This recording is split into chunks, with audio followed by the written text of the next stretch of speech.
আগে যেখানে শেখ হাসিনাকে প্রোটোকলের জন্য অজিত দোভাল সব কিছু দেখতেন, আপনারা হয়তো নিউজে অনেকেই জানেন, এখন আর তার সঙ্গে কমিউনিকেশনের জন্য অজিত দোভাল নেই, অন্য একটা টিমকে দেওয়া হচ্ছে। অর্থাৎ শেখ হাসিনার গুরুত্ব ভারতীয় সরকারের কাছে কমে গেছে, কারণ গত 2 বছরে এটা ওনারা বুঝতে পেরেছেন শেখ হাসিনা এখন তাদের কাছে একটা বার্ডেন।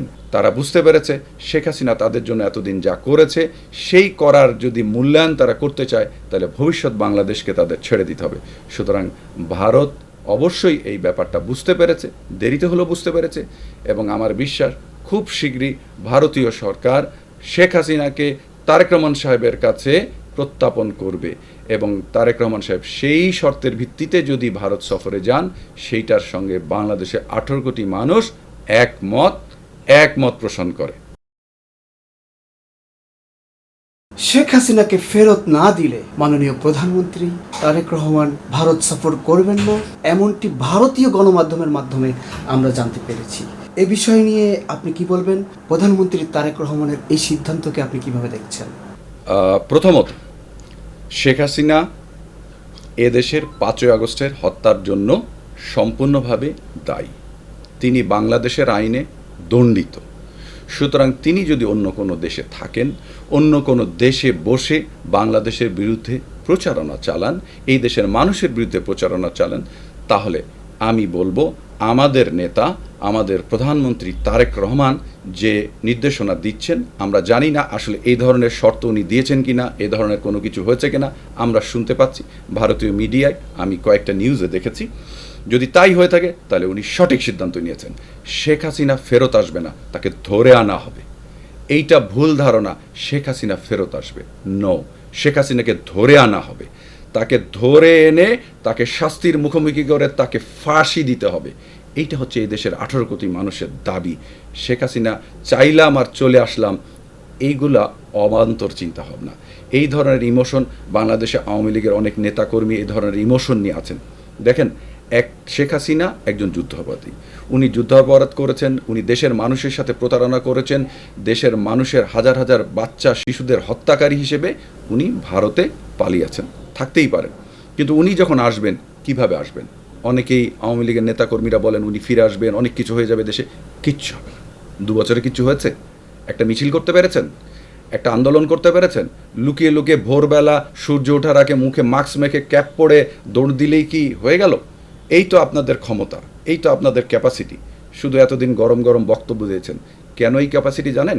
কারণ 17 বছর ধরে আপনারা দল গঠন করেন নাই, শুধু দলবাজি করেছেন। 17 বছর ধরে আপনারা কোনো নেতৃত্ব তৈরি করেন নাই, নেতৃত্ব ধ্বংস করেছেন। যারাই শুধুমাত্র অর্থ পাচারের সঙ্গে জড়িত, ব্যবসার সঙ্গে জড়িত, যারা চুরি চামারি যত নোংরামির সঙ্গে জড়িত, আপনারা দলে তাদেরকে নেতৃত্ব দিয়েছেন। এই জন্য আজকে দলটা দেখেন 2 বছরে কিচ্ছু করতে পারেনি, কিছু করতে পারবেও না। শেখ হাসিনা কখন আসবে? আপনি ভালো করে চিন্তা করেন। এখানে 3টা পক্ষকে রাজি হতে হবে। বাংলাদেশ সরকার যখন রাজি হবে শেখ হাসিনা আসবে, ভারতীয় সরকার, যেহেতু তারা ভারতে আশ্রয় নিয়েছেন, সুতরাং ভারতীয় সরকার যখন বলবে হ্যাঁ শেখ হাসিনাকে আমরা পাঠাবো, এবং শেখ হাসিনা নিজে যখন রাজি হবেন, তখন এটা সম্ভব। এই 3 পক্ষ একত্রিত না হলে শেখ হাসিনা আসতে পারবে না। এবং এটা তো এরকম না যে উনি দৌড় দিয়ে বর্ডার দিয়ে পার হয়ে আসবেন। যেহেতু উনি ভারতে আছেন, ভারতের রাষ্ট্রীয় মর্যাদায় আছেন, একজন আশ্রয় প্রার্থী হিসেবে আছেন, সুতরাং ওনাকে আসতে গেলে উনি তো কোনো এয়ারলাইন্সের টিকিট কেটে আসবেন না। ওনাকে কীভাবে আসতে হবে? উনি ঠিক যেভাবে গিয়েছেন, একটা বিমানে করে ওনাকে যেতে হবে। সুতরাং ভারতীয় এখন কোন বিমানে যাবেন? উনি তো গিয়েছেন বাংলাদেশের বিমানে, বাংলাদেশ এয়ারফোর্সের বিমানে। তাহলে আসতে গেলে ভারত থেকে একটা বিমানে আসতে হবে, সেই বিমানের ক্লিয়ারেন্স বাংলাদেশ সরকারকে দিতে হবে, এবং এটা অনেক আগে অ্যারেঞ্জমেন্ট হতে হবে। এটা একটা বড় অ্যারেঞ্জমেন্টের বিষয়। সুতরাং বাংলাদেশ সরকার যখন তাকে আসার অনুমতি দিবে, তখনই তিনি আসতে পারবেন, এবং বাংলাদেশ সরকার তখনই তাকে অনুমতি দিবে যখন তাকে ধরে আনার ব্যাপারে ভারতীয় সরকারও সমানভাবে রাজি হবে। ভারত যখন বলবে হ্যাঁ শেখ হাসিনার বিচার আমরা রাজি, শেখ হাসিনার বিচার হবে, তখনই দেখবেন শেখ হাসিনা আসছে। এবং শেখ হাসিনা বাংলাদেশে আসার অর্থ ভারতীয় সরকার শেখ হাসিনার ব্যাপারে যে আশা ছিল, যে আকাঙ্ক্ষা ছিল, সেটা মিটে গেছে, এবং সেটা গত 2 বছরে ঘটে গেছে। এখন আর শেখ হাসিনার প্রতি ভারতের সরকারের আর সেই আগের মনোভাব নেই।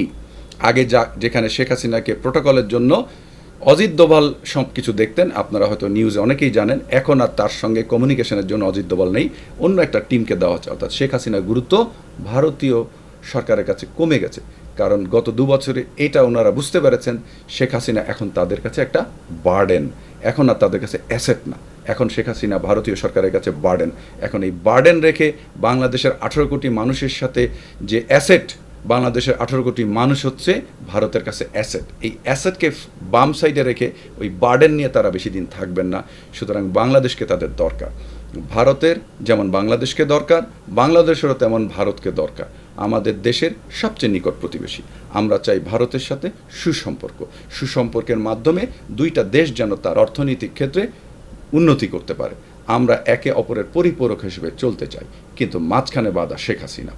তারা বুঝতে পেরেছে শেখ হাসিনা তাদের জন্য এতদিন যা করেছে সেই করার যদি মূল্যায়ন তারা করতে চায়, তাহলে ভবিষ্যৎ বাংলাদেশকে তাদের ছেড়ে দিতে হবে। সুতরাং ভারত অবশ্যই এই ব্যাপারটা বুঝতে পেরেছে, দেরিতে হলেও বুঝতে পেরেছে, এবং আমার বিশ্বাস খুব শীঘ্রই ভারতীয় সরকার শেখ হাসিনাকে তারেক রহমান সাহেবের কাছে প্রত্যাপন করবে, এবং তারেক রহমান সাহেব সেই শর্তের ভিত্তিতে যদি ভারত সফরে যান, সেইটার সঙ্গে বাংলাদেশে 18 কোটি মানুষ একমত পোষণ করে। হঠাৎ রয়ের প্রধান বাংলাদেশের সফরকে আপনি কিভাবে দেখছেন? এটা নিয়ে নানা গুঞ্জন উঠেছে, এবং রয়ের প্রধান আসার পরপরই আলোচনা হচ্ছে যে শেখ হাসিনার পক্ষ থেকে শর্ত দেওয়া হয়েছে তাকে পুরনো মামলাগুলো প্রত্যাহার করে আবার নতুন করে মামলা দেওয়া এবং যমুনায় রাখা। এই বিষয়গুলোকে আপনি কিভাবে দেখছেন? এই বিষয়গুলোর কোনো আমি হাস্যকর মনে করি। একটা স্বাধীন দেশে একটা রয়ের প্রধান, একটা গোয়েন্দা সংস্থার প্রধান এসে আমাদের দেশের সাবেক প্রধানমন্ত্রীর বিচার আচার কোথায় থাকবেন এই ব্যাপারে ইনস্ট্রাকশন দিবেন, এটা তো হইতে পারে না। এটা তো হওয়ার মতো কোনো সুযোগ নাই। উনি একটা সাবেক গোয়েন্দা, উনি একজন গোয়েন্দা প্রধান, রয়ের প্রধান। বাংলাদেশের আমরা অনেকেই জানি না, এই কিছুদিন আগে ডিজেফের প্রধান কিন্তু ভারতে সফরে গিয়েছিলেন একটা আমন্ত্রণে। সিমিলারলি ওনারাও আসছেন। এর সঙ্গে এটাকে রিলেট করার কোনো সুযোগ নাই। বাংলাদেশ চলবে তার নীতিতে, তার আইনে। তার আইনে শেখ হাসিনা কোথায় থাকবেন? বেগম খালেদা জিয়াকে কি ওনারা যমুনায় রেখেছিলেন যে ওনারা এই দাবি করবেন? বেগম খালেদা জিয়ার বিরুদ্ধে তো কোনো মামলা ছিল না, এটা তো একটা ভুয়া মামলা ছিল। শেখ হাসিনা দণ্ডিত, হত্যার দণ্ডিত, উনি মৃত্যুদণ্ডপ্রাপ্ত আসামি। উনি থাকবেন কন্ডেম সেলে, উনার জন্য কন্ডেম সেল তৈরি করা হচ্ছে। ওই কন্ডেম সেলেই ওনার শেষ, এবং ওই কন্ডেম সেল থেকেই উনি চলে যাবেন ওনার প্রয়াত বাবার কাছে। সম্প্রতি বিদ্যুৎ ব্যবস্থা ব্যাপকভাবে ধস নেমেছে। অনেকেই বলছে 2001 থেকে 6 সালে বিএনপি সরকারের সময় ঠিক একই পরিস্থিতি তৈরি হয়েছিল, আর 2026 সালে বিএনপি সরকার গঠন করার পরে আবারও সেই বিদ্যুতের ভয়াবহ বিপর্যয় নেমে এসেছে। প্রশ্ন হচ্ছে যে বিদ্যুতের এই বিএনপি আসলে বিদ্যুতের বিপর্যয় হয়, এটা কেন? এটার সঙ্গে আসলে আমি ওই 2001 থেকে 6কেও রিলেট করব না। আর আপনি যে প্রশ্নটা করেছেন যে বিএনপি সরকারের সাথে বিদ্যুতের সম্পর্ক, আসলে মনে হয় ব্যাপারটা এরকম না। একটা সরকার মাত্র 5 মাস ক্ষমতায় এসছে, 5 মাসে 5 বছরের আশা পূরণ হবে না। 5 বছরের আশা পূরণ করতে গেলে 5 বছর তাকে অপেক্ষা করতে হবে। এই সরকার কেবলে ক্ষমতায় আসছে, আপনারা জানেন এই সরকার ক্ষমতায় আসার পরই ইরানে যুদ্ধ হয়েছে, তেলের ক্রাইসিস হচ্ছে, অনেকগুলো সমস্যা তৈরি হচ্ছে। এই সমস্যাগুলির একটা ইম্প্যাক্ট চলে আসছে। বরং আমি মনে করি তারেক রহমান সরকার গত 5 মাসে অত্যন্ত সুন্দরভাবে এই তেলের ক্রাইসিসটাকে উনি মোকাবেলা করে কোনো ধরনের প্রবলেম হয়নি। খুব যে প্রবলেম যেটা হয়েছে এটা খুবই সামান্য একটা প্রবলেম। পৃথিবীর বিভিন্ন দেশে আমরা দেখেছি অনেক বড় বড় দাঙ্গা পর্যন্ত হয়ে গেছে এই তেলের অভাবে। সে হিসেবে বাংলাদেশের মতো একটি ছোট রাষ্ট্র বা একটি উন্নত হওয়ার পথে, অনুন্নত বলেন যেভাবে বলেন বা উন্নয়নশীল বলেন, এরকম একটি দেশের পক্ষে এই ক্রাইসিসটাকে যেভাবে উনি হ্যান্ডেল করেছেন এইটা উনি প্রশংসার দাবিদার, উনার টিম এক্ষেত্রে প্রশংসার দাবিদার। বর্তমানে বিদ্যুতের সমস্যা হচ্ছে, এই সমস্যা অচিরেই আমরা সবাই সমাধান চাই ইনশাল্লাহ। আমরা আশা করি ওনার টিম কাজ করছে, এবং আমরা আশা করি আজকে এই মুহূর্তে 24 ঘন্টায় সমাধান না হলো, আমি আশা করি আগামীতে এই সমস্যার সমাধান হবে ইনশাল্লাহ। সেটা হয়তো একটু সময় লাগতে পারে, কিন্তু সেই সময় লাগবে, এবং উনাদের এই 5 বছর টার্মে ইনশাল্লাহ বাংলাদেশের থেকে লোডশেডিং চলে যাবে। লোডশেডিং শব্দটা আমরা ভুলে যাব। আমি তারেক রহমান সাহেবের সরকারের কাছে এটাই আশা করি যে লোডশেডিং উনি আমাদের জীবন থেকে এই শব্দটাকে ভুলিয়ে দেবেন, সেটাই ওনাদের কাছে আমার প্রত্যাশা।